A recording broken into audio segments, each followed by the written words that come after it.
폴란드 2차 세계대전 때 폴란드의 일본의 주 대사관이었던 스갸라 지우네라고 하는 분이 계셨습니다.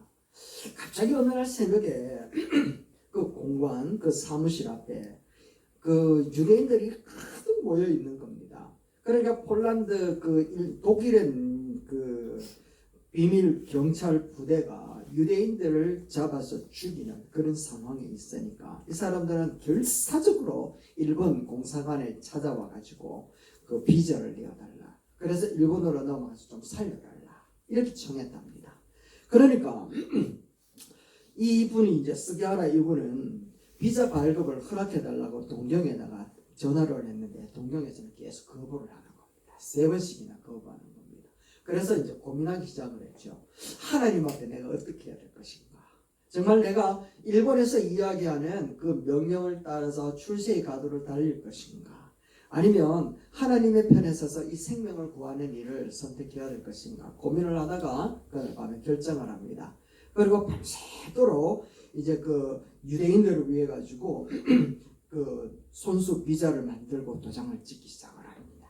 그래서 결국에는 6,000명이나 되는 엄청난 분을 유대인들을 구원해내는 놀라운 일을 감당했대요. 그런데 일본에선 자기들의 명령에 거부했으니까 더 이상 대사로서 일을 할 수 없다라고 하면서 이렇게 잘리게 되었다, 파면당하게 되었대요. 그래서 이분은 더 이상 그 일을 하지 못하고 전구를 파는 일을 하면서 생명을 이렇게 유지하게 되었다라는 겁니다. 그래서 이제 어느 날 시간이 지나고 난 다음에 한 기자가 그 아버지의 아들에게 찾아와 가지고 이렇게 묻는 겁니다. 출세의 길을 버리고 아버지의 선택한 그 길을 당신은 어떻게 생각합니까? 물으니까 이렇게 대답을 하는 겁니다.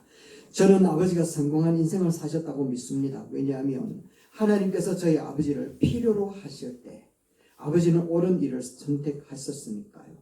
아버지는 일본 정부로부터는 인정받지 못했지만 하나님으로부터는 인정받았기 때문입니다. 이렇게 얘기합니다. 이 말씀을 보면서 야, 진짜 하나님이 필요할 때 하나님의 편에 서 있는 사람이 되면 좋겠다.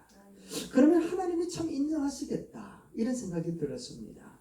그래서 이 말씀처럼 빌립보 교회, 오늘 우리가 읽었던 본문 말씀 1장부터 11장까지는 빌립보 교회를 향해서 바울이 기도하는 내용이거든요.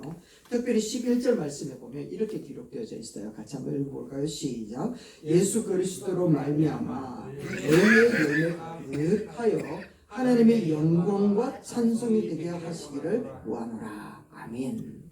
여기에 하나님의 영광과 찬송이 되기를 원한다. 이게 바로 하나님이 인정하는 성도다라는 뜻 아니겠습니까? 이런 생각을 해봅니다. 지금도 마찬가지지만 아들이 저의 영광과 찬송이 되는 그날을 그려봅니다.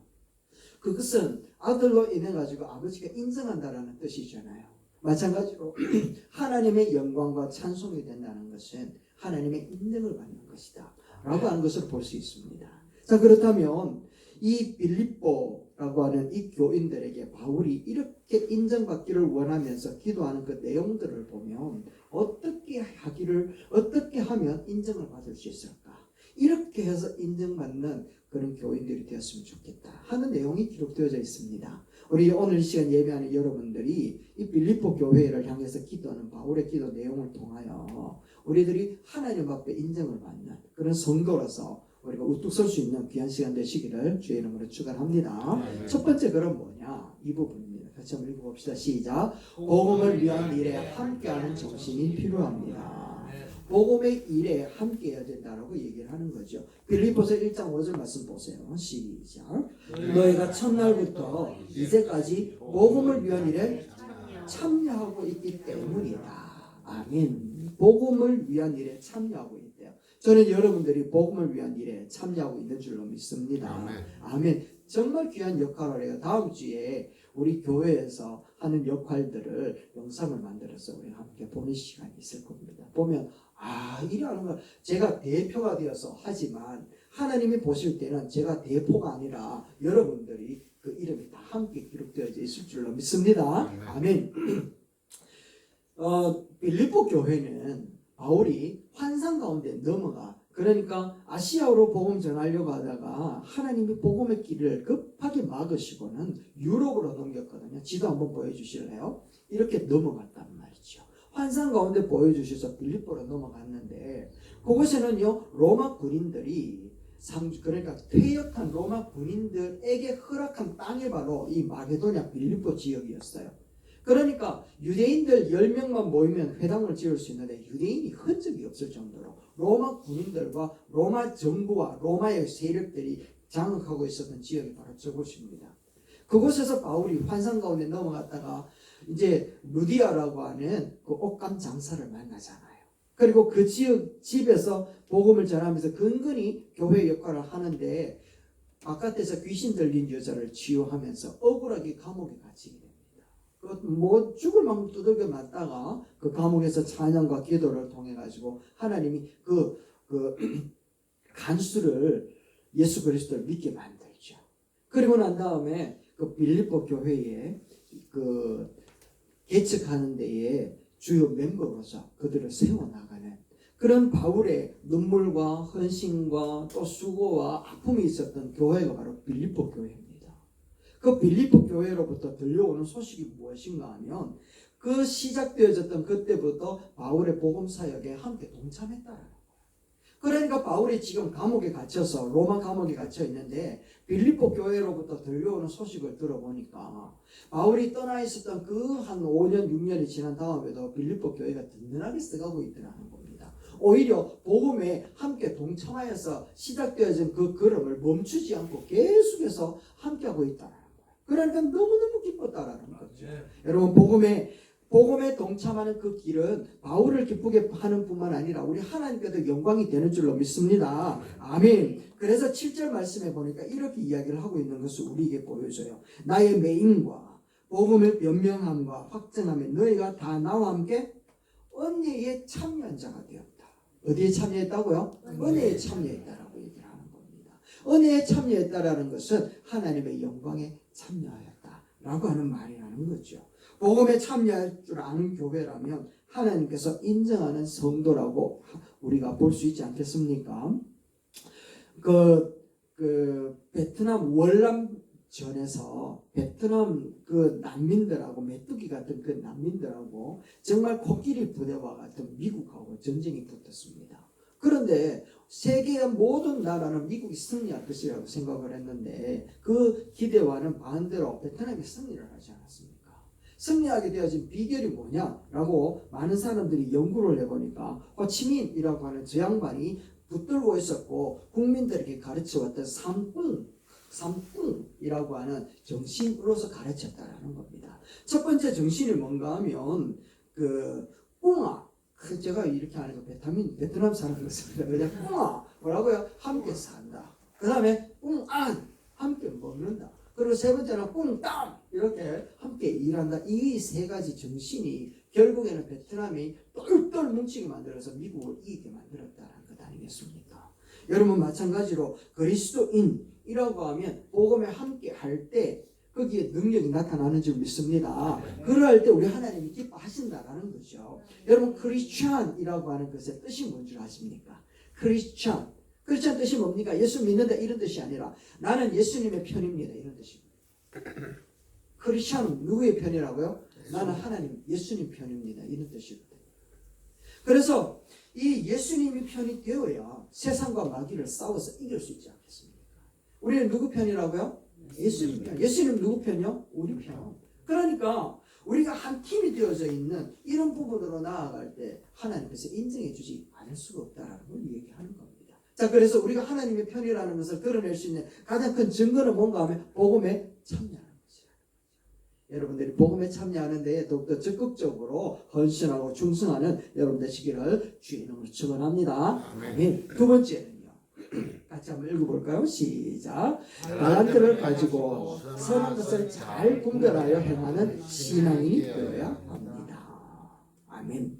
자, 10절 말씀인데 한번 읽어보겠습니다. 시작. 너희가 지극히 선한 것을 분별하여 또 진실하여 허물 없이 그리스도의 날에 이루고. 다시 이야기를 하면 여기서 이야기하는 지극히 선한 것이라고 하는 게 뭔가 하면 최선의 것.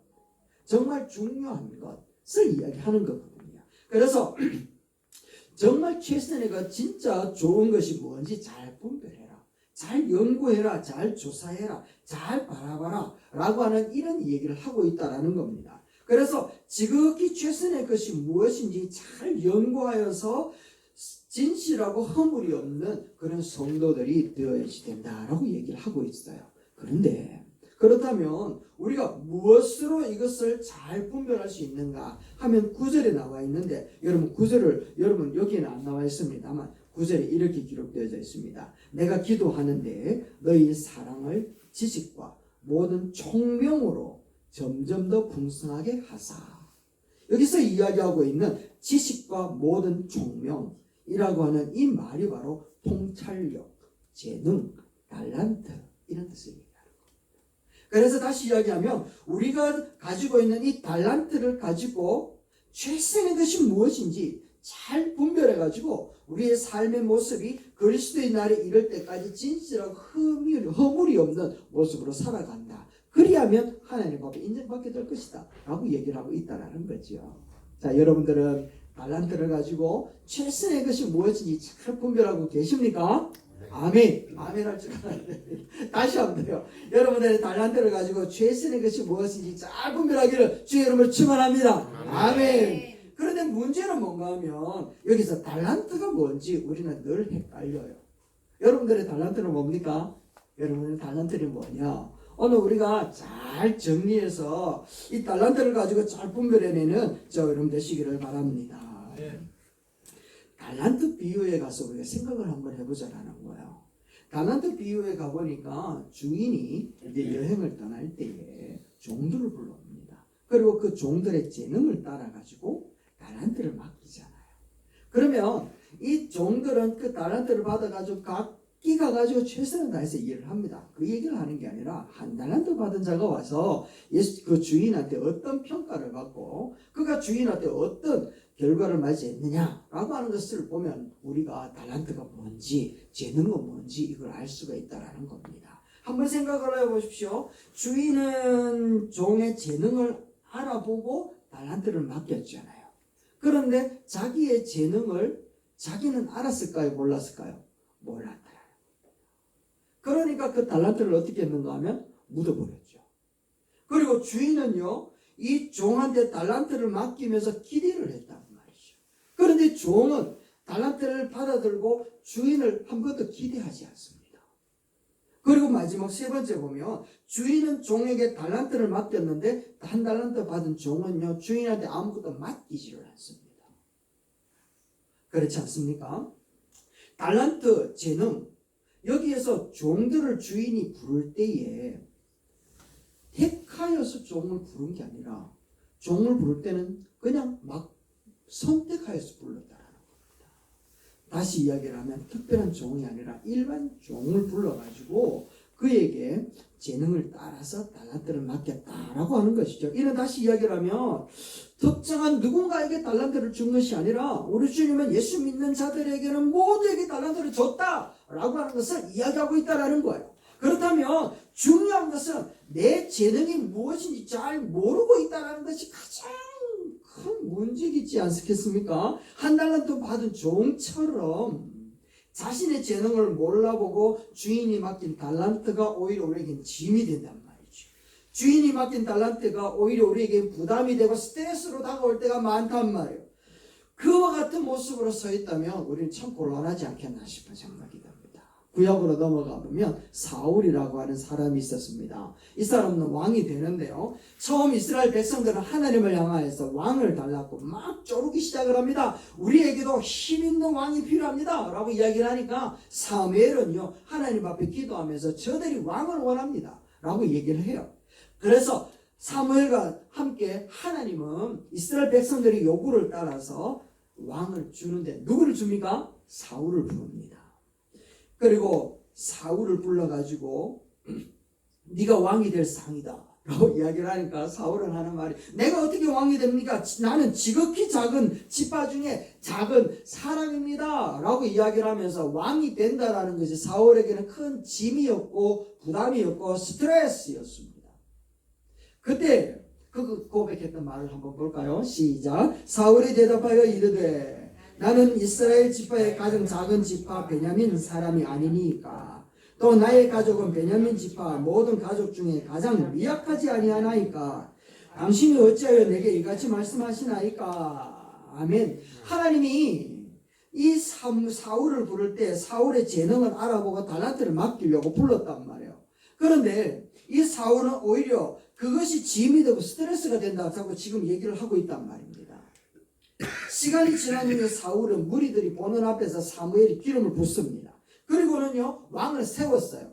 그런데 사람들은 도무지 사울이 왕이 되어진 것을 인정하지 않습니다. 그런데 참 희한한 것은 전쟁이 벌어지는데 사울은 가는 곳마다 승리하기 시작을 합니다. 결국에는 이스라엘 백성들이 사울이 왕된 것을 인정하지 않을 수가 없게 되어졌다라는 것이죠. 조금 더 반대할 수 없고 적극적으로 왕을 더 추대하게 되어졌습니다. 이 상황에서 우리는 사울이 재능과 그리고 그에게 맡겨진 달란트가 무엇인지 감이 오십니까? 우리는 잘 모를 수 있단 말이죠. 그런데 하나님은 사울을 통해서 그 달란트를 맡긴 이유와 목적이 무엇이냐라고 하는 것을 우리가 한번 생각을 해보자라는 겁니다. 사울은 하나님의 말씀을 듣고 순종하기만 하면 그에게 맡겨진 왕으로서의 역할, 왕으로 감당해야 될 여러 가지 무게들, 이런 무게들은 아무런 문제가 되지 않았습니다. 왕으로서 어떤 것들도 감당할 수 있는 능력치를 갖게 되어졌다는 것을 이야기하는 거죠. 왜냐하면 사울이 일하는 것이 아니라 하나님이 일하고 있었기 때문에 그렇습니다. 다시요. 그래서 사울이 범죄했을 때 순양의 제사보다 주의 말씀에 순종하는 것이 더 낫다 얘기를 하고 있는 것을 우리에게 보여주는 겁니다. 그 고백을 한번 봅시다. 사무엘 3서 15장 22절인데요. 같이 한번 읽어봅시다. 시작. 사무엘이 이르되 죄송합니다. 다시요. 사무엘 3서 15장 22절 우리가 다 아는 말씀이죠. 사무엘이 이르되 여호와께서 번제와 다른 제사를 그의 목소리 청종하는 것을 좋아하신 같이 좋아하시겠나이까. 순종이 제사보다 나았고 듣는 것이 순양의 기름보다 나으니 라고 이야기를 하면서 하나님은 사울을 통해서 순종하지 못한 것에 대해 가지고 책망하고 있다는 겁니다. 전쟁에서 실패했기 때문에 책망하는 것이 아니라 전쟁에서 승리했기 때문에 칭찬하는 것이 아니라 전쟁 가운데서 하나님의 말씀을 순종하지 않았던 것 때문에 하나님을 책망하고 있다는 겁니다. 그의 말씀을 순종할 때는 어떤 전쟁 가운데도 승리하여서 순종하는 그를 통하여서 살아계신 하나님이 이스라엘 백성들을 보호하고 지키고 있다는 것을 드러내었지만 불순종함으로 인하여서 그들에게는 나타나는 모든 형편들은 하나님이 왕됨이라고 하는 부분들을 드러낼 수 있는 방법이 없었던 것이죠. 다시 이야기를 하면 하나님은 이 사울을 통하여서 하나님이 이스라엘의 왕이 누구냐라고 하는 것을 보여주고 싶었던 겁니다. 그리고 그 왕된 하나님이 이스라엘 백성들을 얼마나 사랑하고 보호하고 지키고 있는지를 가르쳐주고 보여주고 싶었던 겁니다. 그런데 사울과는 달리 다윗이라고 하는 사람이 등장했을 때는 하나님이 정말 기뻐했습니다. 왜냐하면 다윗은 사울하고 비교했을 때 그 스펙은요 조금 더 비교가 되지 않았습니다. 그런데 다윗은 하나님의 말씀에 늘 순종하며 달려가니까 하나님의 성품과 살아계신 하나님의 왕되심을 고백하면서 살아가고 있으니까 하나님은요 다윗 때문에 어마어마한 일을 감당할 수 있게 되어지는 이스라엘 백성으로 만들어버리더라는 겁니다. 다시 한번 여러분들에게 묻겠습니다. 사울과 다윗의 재능이 무엇이었습니까? 다시요. 사울과 다윗의 달란트는 또 무엇이었습니까? 사울과 다윗의 재능이 무엇인지 우리는 잘 모르겠어요. 그리고 달란트도 우리는 잘 모르겠어요. 그런데 분명한 것은 사울이나 다윗이나 그에게 재능을 따라서 달란트를 주셨던 목적은 무엇인가 하면 하나님의 왕되심을 드러내고 싶었던 겁니다. 다시 한번요. 이스라엘 백성들의 왕이신 하나님의 선포이 무엇인지 이스라엘 백성들에게 사울과 다윗을 통해서 드러내고 싶었던 겁니다. 그래서 우리가 달란트 비유를 다시 돌아와 보십시다. 여러분 주인이 종들을 불러가지고 재능을 따라서 달란트를 맡길 때에 이미 주인은요 부자였습니다. 그렇기 때문에 종들로 인해서 그 달란트를 가지고 배로 남겼느니 100배를 남겼느니 몇 배를 남겼느니 이 부분에 대해서는 전혀 무관심했습니다. 왜요? 이미 부자니까요. 그런데 한 달란트 받아온 종을 향해서 하시는 말씀을 보니까 이렇게 이야기하는 것을 볼 수 있습니다. 충성되다, 착하다, 게으르다, 악하다 라고 이야기를 하면서 주인이 맡겨준 그 말을 순종했느냐 순종하지 않았느냐를 가지고 평가를 하고 있더라는 겁니다. 주인이 진짜 그 종들을 통하여 주인이 어떤 분인가를 드러내지 못했던 한 달란트 받은 그 종 때문에 주인이 화가 나는 거예요. 한 달란트 받은 종은요, 주인한테 와가지고 주인은 악한 왕으로, 주인은 완악한 왕으로, 주인은 완악한 성품을 가진 사람으로 그 없는 것으로서 있는 것을 취하는 분입니다 라고 하면서 그 주인의 성품을 아주 악랄한 분으로 호도해버리니까 주인은요 깜짝 놀라지 않을 수가 없었던 것이죠. 왜냐하면 주인은 종들을 통하여 진짜 주인이 누구냐, 또 종들을 통하여 그 주인의 성품이 어떠냐 라고 하는 것을 종들을 통하여 드러내고 싶었고 알려주고 싶었기 때문에 그렇습니다. 그래서 재능을 따라서 달란트를 맡겼다라는 것은 어떤 뛰어난 훌륭한 일을 이야기하는 것이 아니라는 겁니다. 그 목적이 무엇인가 하면 진짜 주인의 주인됨과 주인의 성품을 드러낸다면 이 사람은 자기의 재능을 따라 주신 달란트를 가지고서 제대로 된 목적과 그 방향대로 살아왔음을 우리에게 가르치고 있는 것이지요. 그래서 우리는 아무리 하찮은 일이라 할지라도 우리의 주인 되시는 하나님의 살아계심을 드러낼 수 있고 또 하나님의 성품이 어떤 분이신지를 드러낼 수만 있다면 그 사람은 충성된 종인 줄로 믿습니다. 그 사람은요 이미 재능을 따라서 받은 바 그 달란트를 잘 활용한 사람인 줄로 믿습니다. 그래서 달란트가 뭐냐 이것에 대해서 굉장히 고민을 하는데 가만히 생각 한번 해보세요. 달란트가 뭔지 고민을 하는 이유가 어디에 있는지. 내가 그것 가지고 내가 잘난 것을 드러내고 싶은 그 이유 아니었습니까? 내가 그 달란트 가지고 하나님의 영광을 드러내고 싶은 것이었다면 하나님의 영광과 하나님의 살아계심과 하나님의 성품을 드러내는 것이라면 내가 가장 낮은 자리에서도 충분히 할 수 있다는 겁니다. 그래서 젊은이들만 달란트를 생각하는데 60 먹고 70 넘어서 90이 되어진 할아버지 할머니들도 달란트를 가지고 하나님의 영광을 드러낼 수 있다면 그분은 자기의 재능을 따라서 자기의 달란트를 잘 활용하신 할아버지 할머니들이 되는 줄로 믿습니다. 아멘. 그래서 달란트가 무엇인지 이것은 우리가 고민할 필요가 없다라는 것이죠. 달란트를 주신 목적이 무엇이냐 이것을 우리가 더 집중해서 우리가 감당해야 되는 일인 줄로 믿습니다. 그래서 하나님이 인정한 사람이라는 것은 우리의 처지와 입장에서 하나님의 주인 되심과 선하심을 드러낸다면 우리의 입장의 위치에서 우리의 하나님이 왕이 되신다는 것을 드러낼 때 하나님은 우리의 신앙을 인정해 주신다는 거죠. 그래서 우리가 달란트가 아무리 많아도 하나님의 영광을 드러내지 못한다면 그것은 달란트를 주신 하나님을 무시하는 것이 된다. 그래서 게으르다 라고 이야기하고 악하다 라고 칭함받을 수밖에 없다라는 겁니다. 사울 왕이 그랬습니다. 하찮은 신분이었지만 하나님의 성품을 드러낼 때는 승승장구했습니다. 그러나 하나님의 왕되심을 드러내지 않을 때 자신의 성품과 위대함을 드러내려고 할 때 몰락하기 시작하지 않았습니까? 다윗도 마찬가지고 솔로몬도 마찬가지입니다. 여러분 우리의 달란트는요 우리 주님이 내가 알고 내가 모르고 상관없이 그 상황 가운데 주인의 왕되심과 주인의 성품을 드러내기를 원하셔서 우리에게 심어놓은 것인 줄로 믿습니다. 아멘. 그래서 하나님의 주인 되심과 당신의 살아계심을 증거해내는 우리 성도들이 되셔서 주의 날까지 순결하고 흠없는 자로서 살아낸다면 우리를 향하신 하나님의 인정함은 반드시 나타나게 될 줄 믿습니다. 자 이제 마지막으로 세 번째는요. 그래서 우리는 항상 어디에 있어야 된다고요? 그리스도 안에 있어야 된다는 거예요. 그리스도 안에 있어야 되는 겁니다. 11절 말씀 한번 보세요. 이렇게 기록합니다. 예수 그리스도를 말미암아 시작 의의 열매가 가득하여 하나님의 영광과 찬송이 되기를 원하노라. 아멘. 예수 그리스도로 말미암아 다시 이야기하면 예수 그리스도 안에서 라고 얘기하는 겁니다.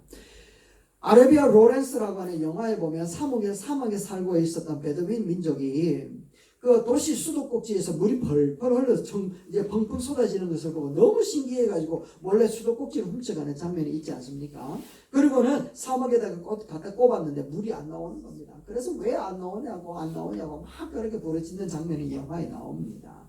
여러분, 수도꼭지는요, 수도관에 연결되어 있어야 되고, 수도관은 어디에 연결되어 있어야 됩니까? 수원지에 연결되어 있어야 물이 나오지 않겠습니까? 우리 성도들의 삶이 아무리 훌륭하고 아무리 뛰어나다 할지라도 우리의 능력의 근원 대신 예수님 앞에 연결되어지지 않으면 아무 능력도 나타나지 않은 줄로 믿습니다. 아멘. 우리의 모습이 아무리 부족하다 하더라도 수원지 대신 예수님 앞에 뿌리를 두고 있으면 우리는 반드시 열매를 맺게 되어질 줄로 믿습니다. 아멘. 요한복음 7장 말씀에 주 예수를 믿어라. 그러면 네 배에서 생수의 강이 흘러 넘치리라 하신 그 이유가 바로 생명의 근원 대신 예수가 바로 우리 안에 있으면 그와 같이 된다는 주의 약속인 줄로 믿습니다. 아멘. 한 여인이 동네 사람들 앞에 죄인들하고 치부를 당했지만 예수님은요, 그 여인을 죄인으로 치부하지 않습니다. 한 여인으로, 한 여자로 대우해 주십니다. 죄 사하여 주신다는 거죠. 그래서 너무 고마워가지고 예수님 앞에 한 옥합을 확 머리에다 붓고